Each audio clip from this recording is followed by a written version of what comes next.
Hello guys, நீங்கள் பார்த்துட்டு அனிமேட்லஸ் தமிழ். இந்த வீடியோவில் நம்ம என்ன பார்க்க போறோம்னா ஆர்டிஃபேக்ட் டிவோரிங் பிளேயர் அப்படிங்கிற மானோட 17வது எபிசோடோட எக்ஸ்பிளனேஷன் தான் பார்க்க போகிறோம். இதுக்கு முன்னாடி போட்ட 16 சாப்டரோட எக்ஸ்பிளனேஷன் பார்க்காதீங்க, பார்த்துட்டு வந்துருங்க. அப்போ தான் இந்த சாப்டரோட எக்ஸ்பிளனேஷன் புரியும். சரி வாங்க வீடியோக்குள்ளே போகலாம். போன எபிசோடோட லாஸ்ட்டில் என்ன நடந்திருக்குன்னா, அந்த உட்டோபா கில்டஸ் அந்த குண்டனும் நம்ம ஹீரோவை ஃப்ரீஸ் பண்ணியிருப்பான். நம்ம ஹீரோ அசால்ட்டாகவே அதுலேருந்து தப்பிச்சு அந்த குண்டனோட கழுத்துலேயே கத்தி இறக்கியிருப்பான். அது ட்ரைனிங் மூடாக இருந்ததுனால அந்த குண்டனோட உசுறு தப்பிச்சிச்சு. அப்புறம் அந்த ஷின்னும் மிசோகிமு கிட்ட அவன் கண்டிப்பா அந்த சைக்கிடிக் அப்படிங்கிற பவரை அவேக்கன் பண்ணிருக்கணும் அப்படின்னு இருப்பா. அந்த குண்டனும் நம்ம ஹீரோ கையில தோக்குறதை ஏத்துக்க முடியாம முட்டி பார்த்திருப்பான், முனகி பார்த்திருப்பான். ஆனா ஒன்னும் முடிஞ்சிருக்காது. நம்ம ஹீரோ கடைசியில் அவனை போட்டு பொழந்துட்டு ரொம்ப ஓவரா பண்ணிட்டனோ சாரி அப்படின்னு இருப்பான். அப்புறம் அந்த உட்டோபா கில்டோட மேனேஜர் வந்து, நீங்க இதை மறந்துட்டு எங்க கில்டு கூட ஒரு நல்ல ரிலேஷன்ஷிப்ல இருக்கணும், அதுக்கு நாங்க என்ன பண்ணிட்டோம் அப்படின்னு கேட்டிருப்பாரு. நம்ம ஹீரோவும் அதுவா ஒரு 2 பில்லியன் யுவானை எனக்கு சென்ட் பண்ணி விடுங்க அப்படின்ட்டு அசால்ட்டா கேட்டிருப்பான்.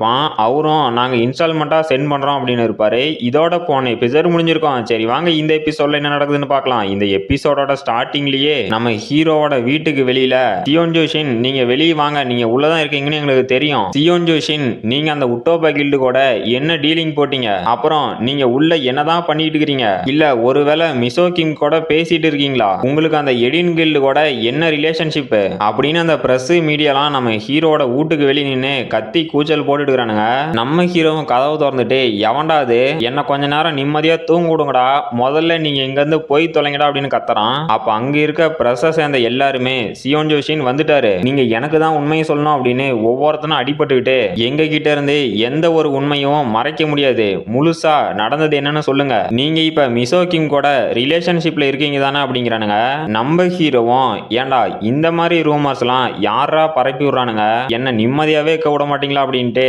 ரைட்டு, இப்ப கவலைப்படுறதுக்குலாம் நேரம் இல்ல, ஏன்னா நான் என்னோட பாஸ்ட் லைஃப்ல நிறைய கவலைப்பட்டுட்டேன். அப்புறம் இந்த டேட்டிங், லவ் இதெல்லாம் மறந்துடணும். இப்போ என்னோட முக்கியமான பிரியாரிட்டி என்னன்னா, நான் ரெடி ஆகணும். அதுக்காக நான் சம்பாரிச்ச காசுல புது ட்ரெஸ் எல்லாம் வாங்கி வச்சுக்கிறேன். அப்புறம் நம்ம மிசோகிம் சொன்ன மாதிரியே இப்போ ஒரு கேட்டுக்கும் நாங்க ரைட் பண்ண போறோம். அவ என்ன கூட்டிட்டு போறா அப்படிங்கறத என்னால நம்பவே முடியல. சரி ஓகே, நான் கடைசி ஒரு வாரமா ரொம்ப பிஸியா இருந்துட்டேன். இப்போ ஒரு ப்ராப்பரான ஃபைட்டிங் எக்ஸ்பீரியன்ஸ் கிடைக்க போகுது அப்படின்ட்டு இந்த கடைசி ஒரு வாரமா என்னோட ப்ராக்ரஸ் ரொம்பவே அதிகமா இருந்திருக்கு. எனக்கு புதுசா 5 டிவோர்ட் ஆர்டிஃபேக்டும் கிடைச்சிருக்கு அப்படின்ட்டு அவனோட ஸ்டேட்டஸ் மெனுவை காட்டுறாங்க. நம்ம ஹீரோவோட மெயின் ஸ்டேக்கான லக்கு, ஸ்டாமினா, ஸ்ட்ரென்த், ஈவியேஷன் இது எல்லாமே ரொம்ப அதிகமாக தான் இருக்கு. நம்ம ஹீரோவும் இதுல ஹைலைட் என்னன்னா, என்னோட டீமன் பாஸ் ஸ்கில்லும் இப்ப லெவலப் ஆயிருச்சு. அது கூட சேர்ந்து டூயல் வீல்டிங் அந்த ஸ்கில்லும் லெவலப் ஆயிருச்சு. அப்புறம் இந்த ஓவர் ஹெல்மிங் பவரோட எஃபெக்ட் 2.6 செகண்ட், அது டிலே ஸ்கில் கூட சேர்ந்தா 5 செகண்ட். இது என்னதான் 5 செகண்டா இருந்தாலும் ஒவ்வொரு டார்கெட்டை டிபெண்ட் பண்ணி தான் இதோட செகண்ட்ஸ் அலோகேட் ஆகும் அப்படின்ட்டு நம்ம ஹீரோவுக்கு டெவலப் ஆன ஸ்கில் எல்லாம் காட்டுறாங்க. ஃபர்ஸ்ட் டீமன் பாஸ் ஸ்கில்லே லெவல் 2க்கு போயிருச்சு. இதுல இருக்க எஃபெக்ட்லாம் நான் முன்ன சொன்ன மாதிரி தான், ஆனா செகண்ட்ஸ் கொஞ்சம் இன்க்ரீஸ் ஆயிருக்கு. அப்புறம் இதோட கூல் டவுன் டைம் 15 செகண்டுக்கு குறைஞ்சிருக்கு. ரெண்டாவது டூயல் வீல்டிங் ட்ரைனிங் அப்படிங்கிற ஒரு பேசிக் ஸ்வாட்ஸ்மேன்ஷிப் லெவல் 2க்கு போயிருக்கு. நம்ம ஹீரோவும் இதோட மட்டும் முடியல, நான் இந்த ஒரு வாரமா போட்ட எஃபெக்டோட ரிசல்ட்டா எனக்கு பிளேடு வீல்டிங் அப்படிங்கிற புது ஸ்கில்லும் கிடைச்சிருக்கு. இந்த ஸ்கில்லோட எஃபெக்ட் என்னன்னா, நம்ம ஹீரோ ஒரு கையில ஸ்வாடை யூஸ் பண்ணும்போது அதை ஹேண்டில் பண்றது ரொம்பவே ஈஸியா இருக்கும். இது மட்டும் இல்லாம ஃபுல் சார்ஜிங் அப்படிங்கிற இன்னொரு ஸ்கில்லும் கிடைச்சிருக்கு. இது ஒரு ஆக்டிவ் ஸ்கில்லு, மூவ்மெண்ட் ஸ்பீடு சம்பந்தப்பட்டது.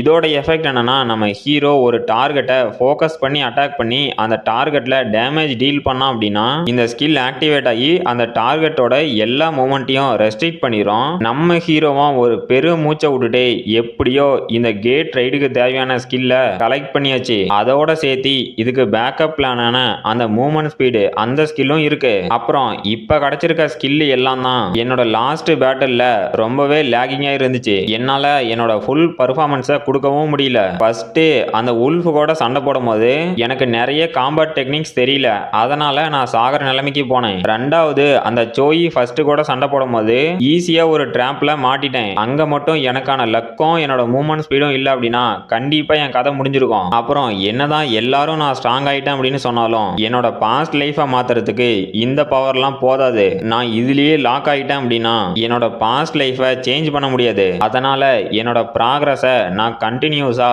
மேக் பண்ணி என்னோட பாஸ்ட் லைஃபோட வழியவே தான் இந்த டைமும் நான் ஃபாலோ பண்ண போறேன். அப்புறம் ரெண்டாவது பிரச்சனை என்னன்னா, இந்த டிசாஸ்டர் ஸ்டார்ட் ஆகுறது 2040ல. நான் இந்த டைம் அந்த டிசாஸ்டரை ஃபேஸ் பண்ணும்போது பாஸ்ட் லைஃப்ல இருந்ததை விட 100 மடங்காவது ஸ்ட்ராங்கா இருக்கணும். என்னால இந்த டைமும் நான் பாஸ்ட் லைஃப்ல இழந்த மாதிரி எல்லாத்தையும் இழக்க முடியாது. அதனால இந்த லைஃப்ல என்னோட லிமிட்டை பிரேக் பண்ணி ஸ்ட்ராங் ஆகணும். அதுவும் அவன மாதிரியே நான் சின்ன பையனா இருக்கும் போது என்னை காப்பாத்தின அந்த ஹீரோ மாதிரியே நான் கண்டிப்பா மாறுவேன் அப்படின்னு எடுக்கிறான். அப்ப நம்ம ஹீரோவோட போன் ரிங் ஆகுது. நம்ம ஹீரோவும் இந்த நேரத்துல யாரா அப்படின்ட்டு அந்த போன் எடுத்து ஹலோ யாருங்க என்ன வேணும் அப்படின்னு கேக்குறான். அப்ப போன் பண்ணவனும் ஹலோ சியோன் ஜோஷின், நான் ரிப்போர்ட்டர் பார்க் ஜியோமிங் பேசுறேன் அப்படிங்கிறான். நம்ம ஹீரோவும் என்னது பார்க் ஜியோமிங்கா அப்படின்னு ஷாக் ஆகுறான். அப்போ அந்த பார்க்கும் நீங்க ஃப்ரீயா இருப்பீங்கன்னு நினைக்கிறேன், இன்னைக்கு நடந்த இன்சிடென்ட்டை பத்தி எனக்கு ஒரு இன்டர்வியூ கொடுக்க முடியுமா அப்படின்னு கேக்குறான். நம்ம ஹீரோவும் ஷாக்லயே என்னது இன்டர்வியூவா, ஓகே சார் கண்டிப்பா கொடுத்துடலாம் அப்படிங்கிறான். அப்போ அந்த பார்க்கும் ஓகே சார் நாம கேஃபிடேரியாவில் மீட் பண்ணலாம், நீங்க வந்துருங்க அப்படிங்கிறான். நம்ம ஹீரோவும் என்னது இன்டர்வியூவா, நான் வேற 7 மணிக்கு கேட் ரைடுக்கு போகணும். சரி அந்த இன்டர்வியூவும் 2 மணிக்கு தானே அப்படின்ட்டு டைம் என்னன்னு பார்த்தா 1:45. நம்ம ஹீரோவும் ஷாக்ல என்னது 1/4 மணி நேரம் தாங்குதா, டைமை பார்க்காம வர சொல்லிட்டேனோ, சரி வேற வழியே இல்ல போய் தான் ஆகணும் அப்படின்ட்டு கிளம்புறான். அப்புறம் அந்த கேஃபிடேரியாவிலையும் அந்த பார்க்குக்கு முன்னாடியே நிறைய ரிப்போர்ட்டர் சாப்பிட்டுட்டு ஓ சியோன் ஜோஷின் இது நீங்களா, சரி ஓகே இப்ப மிசோகிமா பத்தி பேசலாமா அப்படின்னு ஒரு ரிப்போர்ட்டர் கேக்குறான். அப்போ நம்ம ஹீரோவை பார்த்தா கொலை வெறியில என் வழியை விட்டு நவுருங்கடா அப்படிங்கிறான். அப்ப அங்க இருக்க மொத்த ரிப்போர்ட்டர்ஸும் ஷாக் ஆயிட்டு சியோன் ஜோஷின் உங்களுக்கு என்னாச்சு அப்படிங்கிறானுங்க. நம்ம ஹீரோவும் காது கேட்கலையா என்னோட வழியை விட்டு நவுந்து போங்கடா அப்படின்னு கத்துறான். இப்ப நம்ம ஹீரோவோட அந்த சைக்டிக் அப்படிங்கிற ஸ்கில் ஆக்டிவேட் ஆயிருக்கு. இதனால நம்ம ஹீரோவோட மூவ்மெண்ட் ஸ்பீடு அப்புறம் பிசிக்கல் பாடி இது ரெண்டுமே என்ஹான்ஸ் ஆகும். அப்போ அந்த பார்க்கும் டைம் ஆயிருச்சு அவரு வருவாரா வரமாட்டாரான்னு உட்காந்துட்டு இருக்கிறான். அப்ப யாரோ மே ஐ கமின் அப்படின்னு கேக்குறாங்க.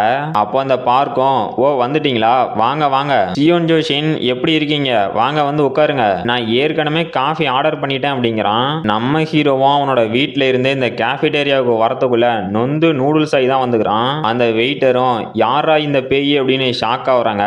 அப்போ அந்த பார்க்கும் ஷாக்லயே உட்காருங்க அப்படின்ட்டு நீ கொஞ்சம் இன்ட்ரெஸ்டிங்கா தான் இருக்க அப்படிங்கிறான். நம்ம ஹீரோவும் சிரிச்சுக்கிட்டு அப்பா சாமி எப்படியோ டைமுக்கு வந்துட்டேன் அப்புறம் தேங்க்யூ சார் அப்படிங்கிறான். அந்த பார்க்கும் சியோன் ஜோஷின் உங்களோட டஞ்சன் ரைடை பத்தி சொல்லுங்க அப்படின்னு ஷாக்லயே கேக்குறான். நம்ம ஹீரோவும் ஓ அதுவா சொல்ற அளவுக்குலாம் ஒன்றும் இல்லை நார்மலா தான் இருந்துச்சு அப்படிங்கிறான். அப்போ அந்த பார்க்கும் சரி அப்படின்ட்டு உங்களை இப்ப பார்க்கும் போது அந்த டஞ்சனை கிளியர் பண்றது கஷ்டப்பட்டதை விட இந்த இடத்துக்கு வரதுக்கு ரொம்ப கஷ்டப்பட்டிருப்பீங்க போலவே அப்படிங்கிறான். நம்ம ஹீரோவும் சிரிச்சுக்கிட்டு சாரி சார் கொஞ்சம் லேட் ஆயிருச்சு, நீங்க ஒன்றும் தப்பா எதுவும் நினைச்சுக்கலையே அப்படிங்கிறான். அப்போ அந்த பார்க்கும் இல்ல சார் அப்சல்யூட்லி ஃபைன், அப்புறம் நான் எதுக்கு உங்களை இன்டர்வியூ எடுக்க வந்தேன்னா ரீசெண்டா நடந்த அந்த கொஸ்ட் ஏரியா இன்சிடென்ட்டை பத்தி தான், நீங்க அதுக்காக ரொம்ப கஷ்டப்பட்டு ட்ரைனிங் எடுத்தீங்களா அப்படின்னு கேட்கறான். நம்ம ஹீரோவும் சேச்சே ஒன்றும் கஷ்டம்லாம் படல, இது ரொம்பவே நார்மலான விஷயம் தானே அப்படின்னு சொல்றான். அப்போ அந்த பார்க்கும் ஓ சியோன் ஜோஷின் இது உங்களுக்கு ஒரு மேட்டர் இல்லை அப்படின்னா எல்லாரும் இப்படியெல்லாம் நினைக்க மாட்டாங்க,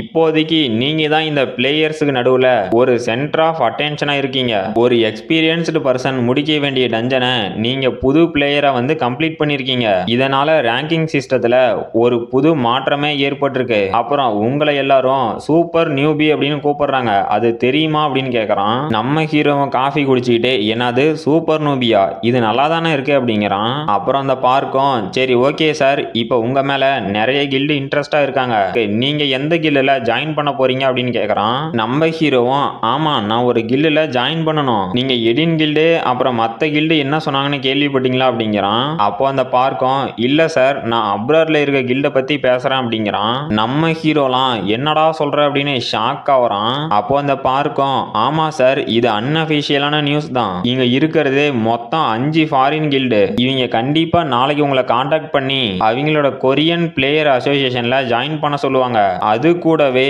உங்களோட அபிஷியல் ஐடென்டிட்டியும் செக் பண்ணுவாங்க, ஏன்னா இந்த மோஸ்ட் ஆஃப் த ஃபாரின் கில்டு ஓரளவுக்கு எக்ஸ்பீரியன்ஸா இருக்க பிளேயர்ஸ் மேல மட்டும்தான் கொஞ்சம் இன்ட்ரெஸ்டா இருப்பாங்க, ஆனா இதுதான் இந்த ஹிஸ்டரியிலேயே ஃபர்ஸ்ட் டைம் ஒரு நியூ பிளேயர் மேல அவங்க ரொம்பவே இன்ட்ரெஸ்டா இருக்காங்க, சரி ஓகே நீங்க கொஞ்சம் பார்த்து பத்திரமா இருங்க உங்க மேல நிறைய கண் இருக்கு அப்படிங்கிறான். அப்புறமேட்டுக்கு அந்த கேட் அப்பியர் ஆனதா சொன்ன அந்த ஜுனின் ஸ்டேஷனுக்கு பக்கத்துல காட்டுறாங்க.